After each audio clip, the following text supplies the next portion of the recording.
Thursday night is ladies' night at the Glass House, as first place is on the line tonight with the red-hot Lady Toppers coming to town to take on the first place Lady Raiders of Middle Tennessee.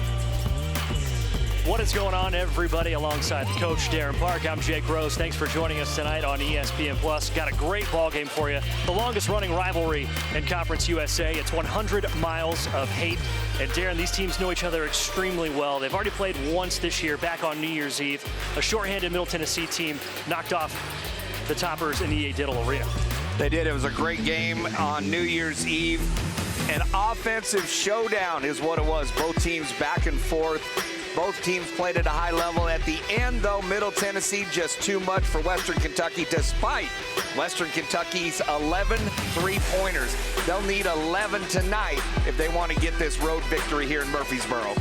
It's a home game tonight for the Lady Raiders, but it's a homecoming for the Murfreesboro product, Acacia Hayes. Acacia Hayes from Riverdale, from a long line of Hayes sisters. She's doing it all right now for Western Kentucky. Two-time Conference USA Freshman of the Week. She can score. She's good at the rim. She can hit the three-point shot. She is what's making Western Kentucky go right now. And Middle Tennessee has dropped 2 in a row. Offense has faltered a little bit from last week, but Savannah Wheeler having a great season for Middle.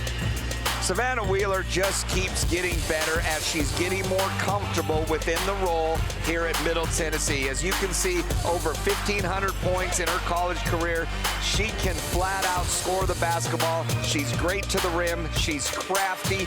She is what Middle Tennessee is going to rely on tonight to get this victory.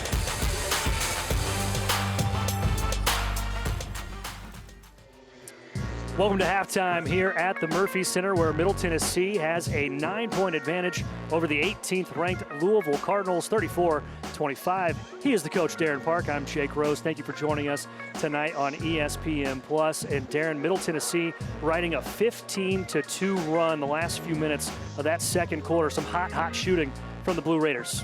Yeah, Middle Tennessee did a great job closing that second quarter, and it just became contagious. You know, Anastasia Boldareva, only one three-point shot this season. She got that one to go. Courtney Whitson got a big three-point shot to fall. Middle Tennessee playing at a high level and offensively executing very, very well.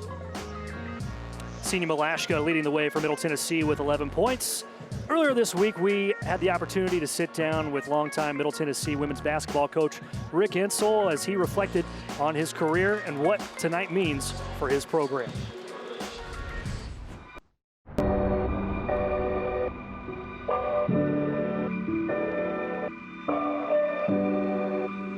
Really and truly, I started coaching junior pro. And then from junior pro, I went to elementary school. And then from elementary school, I was able to go to Shelbyville. And then spent 28 years in Shelbyville. And at Shelbyville, not only did I coach the high school team, but we started back in 1977 an AAU program, which ended up being the largest AAU program in the country. But most of our success came at Shelbyville and winning 10 state championships and being runner-up 5 times. I think from '84 to 2005, we were in the state finals 15 times. That helped me to be able to get to Middle Tennessee State. I'm still developing. You know, I'm 71 years old. I've been coaching now 46, 47 years. I came out of a game yesterday that I saw some things that I hadn't seen before that I had to go back and talk to my coaches about. We need to initiate this into our strategies.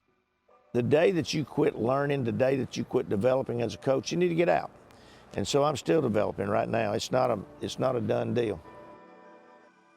We started preparing for this season in April, as soon as we got beat by Seton Hall. And we started with our weights, we started with our running, we started with meeting with our team on that early, you know, working on our strategies, seeing what we could do offensively, defensively.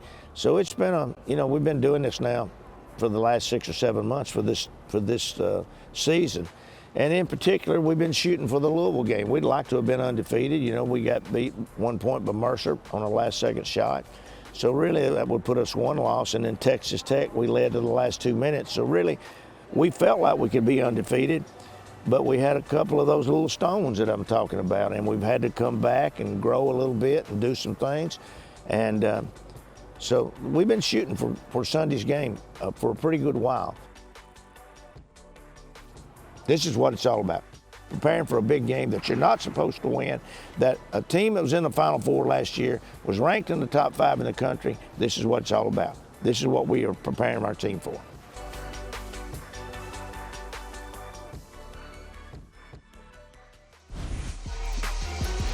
Darren, as we saw in that very awesome piece that our team put together, Rick Insell has not lost the fire. He's been doing this for a very, very long time. Yeah, at a high level. I mean, it just gets me kind of choked up. I mean, he's the man. There's just no other way to say it. And he gets the most out of his players. You know where you stand with him when you're on your staff. You know where you stand. He makes it just very clear what his position is. He's one of the best. 409 wins, the most in Middle Tennessee basketball history. More from halftime coming up next on ESPN Plus.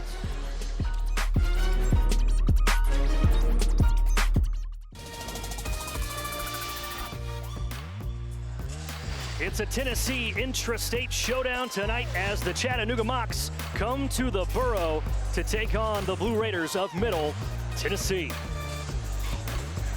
Welcome inside the Glass House, where tonight we're celebrating the 50th anniversary of the historic Murphy Center. Alongside the coach Darren Park, I'm Jake Rose. Thank you for joining us tonight on ESPN Plus. And Darren, this is a long-standing rivalry, dates back all the way to 1931, but the last couple of years, it's been all about Chattanooga. It really has, Jake. If you look at the last game at Chattanooga, Chattanooga did a nice job controlling the tempo, both offensively and defensively.